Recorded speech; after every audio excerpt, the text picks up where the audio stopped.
da bizim verirler. Şöyle kamyonlara doğru duralım olmazsa. Şöyle biraz. Şöyle bizim şu 3-4 tane grup köyümüz var. Doğrudur Sayın Milletvekili. Biz de aynı şeyi söylüyoruz. Aynen o yollarda buraya yakın ya. O yolu yapacağız. Buradan alıp ta uzağa gitmeden bu iş makineleri uzağa gitmeden buradan alıp o yolların grup yollarını Doğrudur Sayın Milletvekili. Biz muhtarlarımızla da görüştük aynı şekilde. Değerlendirmiş olur.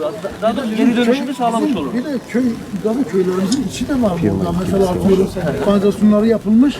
İçi çamurdan geçirmiyor. Sayın Valim gerçekten bir 5-10 araba kiralık bir aylığına tutmuş.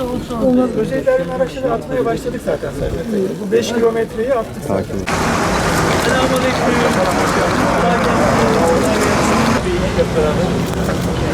Evet, burada bir fotoğraf verelim.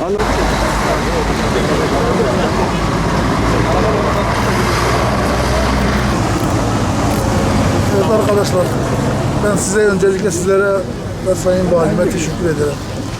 Ben Reis-i Cumhurumuz Recep Tayyip Erdoğan ve yol arkadaşlarına, bu yola emeği geçen herkese, bakanımıza, herkese çok teşekkür ederim.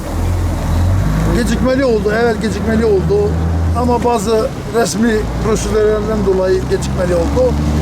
Ama biraz önce Sayın Valimizden konuştuğumuz gibi geç olsun, güç olmasın, güzel olsun, kaliteli bir şey olsun.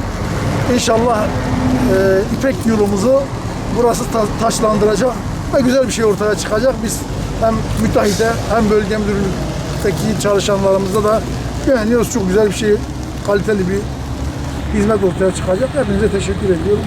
Sağ olun, var olun. Emeği geçen herkese teşekkür ederim. Değerli basın mensubu arkadaşlar, şu anda İpek yolu üzerindeyiz. Biliyorsunuz bu yolumuz Türkiye'mizin, hatta dünyanın en işlek yollarından birisi ve uzun süredir üzerinde çalışılan Ulaştırma Bakanlığımız, Karayolları Genel Müdürlüğümüzün üzerinde çalıştığı bu duble yolun BSK'lı asfalt haline getirilmesi çalışması nihayet birkaç ay önce şantiye kurulum çalışmaları, devamında plantin kurulması ve bugünlerde de fiilen kazı çalışmalarının, toprak işlerinin, sanat yapılarının yerine getirilmesiyle devam ediyor.